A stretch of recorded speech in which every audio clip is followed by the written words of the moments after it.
खुलुमबाय लोगोफोर नोंथांमोनखौ आंनि Btrinfostudio YouTube चेनेलाव दिनै बरायलायबाय आं दिनै बिराद गगा मोनदों माने गगा मोननाया गोबाव जाबाय ओंखायनो आं भिडिअ बानायनो हानाय जायाखै दिनै एसे फ्रि जादों गारमाया एसे खारहांबाय ओंखायनो आं भिडिअ बानायबाय बेनो जाहैबाय मा आपडेटआ बेनो लोगोफोर जायफोरनाखि दाखालि आसाम रिक्रुटमेन्ट बर्डजों खुंजानाय बेयाव जायफोरनाखि क्वालिफाइड जाबाय बिथांमोननि थाखाय मोनसे गोदान आपडेट फैबावबाय बेनो जाहैबाय मा होनना बुङो फिजिकल विथ डिसेबिलिटि सुबुंफोरनि थाखाय मेडिकेल जेनाखि टेस्ट दङ बियो डेटआ फोसावबाय बेनो जाहैबाय मा बावहाय फैबाय थानाय जेनाखि बे दाननिनो आरोना बे दाननि फैबाय थानाय 15 जेनाखि मेनिफ्राय 22 मेनि गेजेराव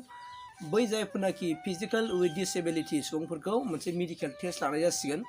बेबो गुवाहाटी मेडिकेल कलेजाव 15निफ्राय बेखौ टाइम शेड्युल खालामखाबाय जायफोरनाखि फिजिकल विथ डिसेबिलिटि जेरै सोरबा खानानो नङा होमबा खाना नङाब्लाबो सोरबा जेनेबा ल' भिजन माने नुनाया मा होनना बुङो खम नुयो ओमफ्राय बिदिनो सोरबा खोमा बारा खोनाया नङा होमबा खोनाया आरो सोरबा थाबायनो हाया बा सोरबा आखाइया फारसे माबा नङा होमबा बेंगुरा आथिं बेंगुरा बा जिखुनु होनखादों फिजिकल विथ डिसेबिलिटि एबा सोरबा लक'मटरानो जायाथों मानो बिथांमोनखौ मेडिकेल टेस्ट खालामफिननाय जागोन आरो ओंखायनो बेयो जाहैबाय मा 15 जेनाखि मेनिफ्राय बियो स्टार्ट जासिगोन बेखौ लाइभ होबाय दा नोंथांमोनहा 15 थारिखनिफ्राय जे 15 बे 16 बे साननैयावहाय जायफोरनाखि थार्ड ग्रेडआव पास जादोंमोन ओमफ्राय बिसोर फिजिकल विथ डिसेबिलिटि बै सुबुंफ्रा एबा जायखौ जों PWD होननानै बुङो बेनि केटेगरियाव थानाय सुबुंफ्रा बाव नुजाहैनांगौ ओमफ्राय मेडिकेल टेस्ट लाफिनगोन बिसोरखौ बेयावनो बिसोरखौ डकुमेन्टबो भेरिफिकेसन खालामनाय जाखासिगोन आरो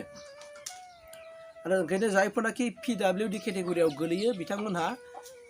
थांनानै मेडिकेल टेस्ट खालामहैजाबानो जाबाय मानोना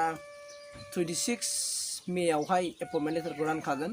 ओमफ्राय जुन 1निफ्राय गासैबो जाय पस्टआव मोन्दों बियो बाहाय जयनिं जानांगौ बेबो गुवाहाटीयाव थांनानै जयनिं लाहैनांगौ ओमफ्राय बेनिफ्रायसो नोंनि पस्टखौहाय राननानै हरगोन बे जाबाय लोगोसेनो बेवहाय मोनसे फोसावबावदों 22 मे खालि दाखालिसो साननैसो सिगां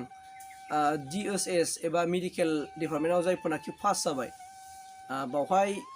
बिथांमोननि थाखायबो मेडिकेल टेस्ट लागोन जायफोरनाखि PWD केटेगरियाव गोलैयो बिथांमोनाबो 22 मेआव थांनांगोन आरो गुवाहाटी मेडिकेल कलेजाव बिसोरखौ मेडिकेलि ट्रिटमेन्ट खालामफिनगोन आरो जुदि फुराना जेनाखि सार्टिफिकेट PWDनि बेजों आरो दानि जेनाखि सार्टिफिकेट बे कारेक्ट जाबासो बिथांमोनहा जबखौ मोनगोन आरो नङाबा मोननाय नङा बेखौ नोंथांमोननो मिथिहोबाय बेखिनिनो आपडेटखौ दिनै नोंथांमोननि गेजेराव होबाय आं लोगोफोर मानोना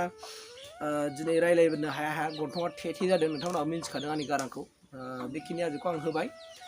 ओमफ्राय जायफोरनाखि PWD केटेगरियाव पास जादों एबा पास जानो हाबाय बिथांमोनहा 15निफ्राय थांनानै नोंथांमोनहा